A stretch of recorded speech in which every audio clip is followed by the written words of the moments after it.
no new United Kingdom justice system. You are a travesty of justice. The case of Julian Assange extradition is a showcase, it's a kangaroo case to intimidate journalists reporting the truth. If we live in a democracy, let the truth to come out. Free the truth. Free Julian Assange. Jail the war criminals. Jail the individuals who commit those horrific war crimes, who torture, who rape, who abuse many innocent civilians in many places across the world. Those criminals deserve to be in jail. Free Julian Assange. I feel like everyone has suffered enough, like Julian suffered enough, the people have suffered enough, and if you look at the war crimes or think about the war crimes, the victims have suffered enough and Americans have suffered enough, and right now we're at a time where the problems are just different, and even if you take into account, you know, what this case is about, and the concept of what intelligence and the intelligence systems that have been set up in the world, even those things are changing, you know.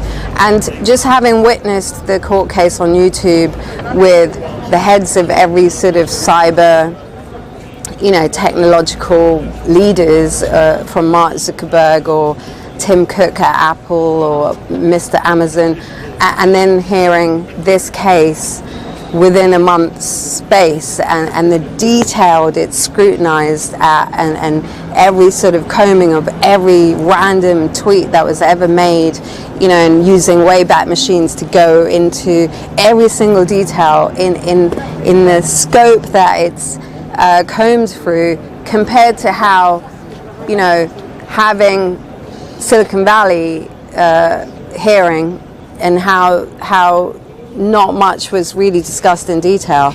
It kind of shows where we're at, you know, and who's really in control and what's happening. So I just feel like in that sense, I do have optimism that the world is changing so fast that, you know, hopefully everyone sort of draws the line that, you know, the suffering is been enough, and that we can all sort of move forward into a different phase where we actually have really real relevant issues on surveillance and how we're going to go into the future, and how you know, that sort of relates to everybody in the world, not just Americans. I think these conversations are really important, and those need to be had, and I think Julian's an important and an intelligent contribution to those kind of conversations.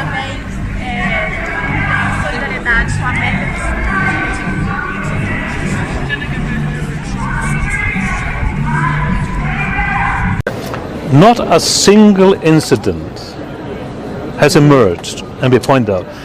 And mind you, it's 10 years. Not a single individual has been physically harmed or his life put in physical danger as we know it.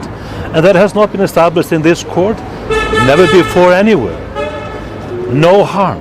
And weigh that fact, undisputable fact, against all the harm that has been exposed by the Wikileaks document.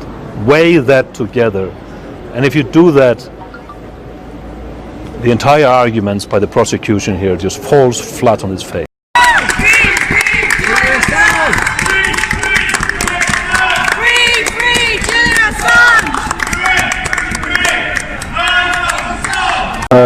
I'm here to support Julian because I don't see enough people in the media supporting him, and I think it's very important that, especially in those days where people are not supporting him in masses, like to be there and support him.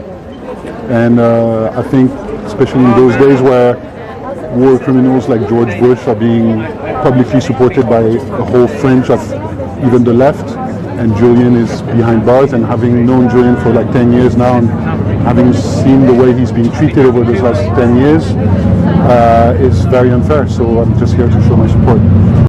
Mass media, those who can make you believe in absurdity, can make you commit atrocities. Just one example, the invasion of Iraq based on lies and deceit. And the criminals are Tony Blair, George W. Bush, and allies. And the criminals are walking free. Free Julian Assange, jail, the war criminals. Okay, today we had the prosecution trying to prove that water runs uphill and up is down, with a deluge of detail about the release, the timing of the mass release of the cache of cables. The defence replied and conclusively demonstrated that it was David Lee.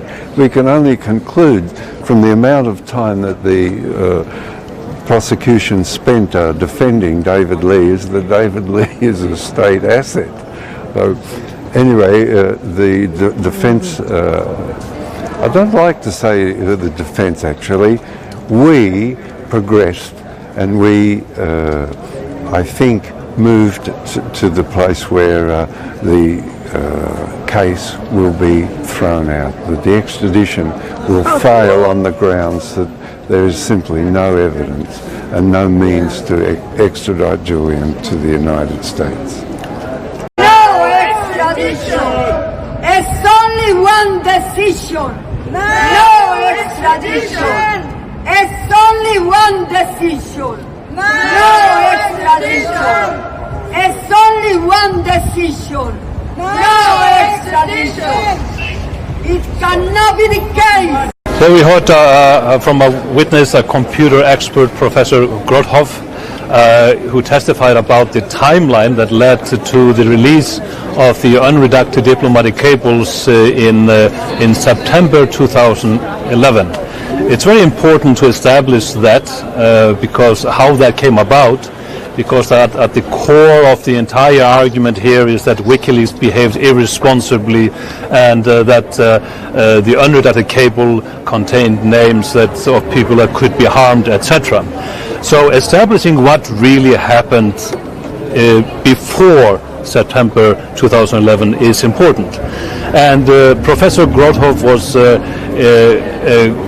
investigated the timeline, what led to that, and came to the conclusion that actually the individuals responsible for that happening were the Guardian journalists Luke Harding and David Lee, who published a passphrase to a very strongly encrypted document with the cables. That happened in February 2011, 6 months before Wikileaks published. It was known, this irresponsible behavior by the Guardian journalists, which is inexcusable. And actually, even if people read this book, it tells the story of how Julian was so reluctant to give them the password and the documents that he even gave the Guardian journalist only part of the password, but whispered the part that was missing in his ear, because so it was never written down. And then go and actually publish it in a book is totally irresponsible.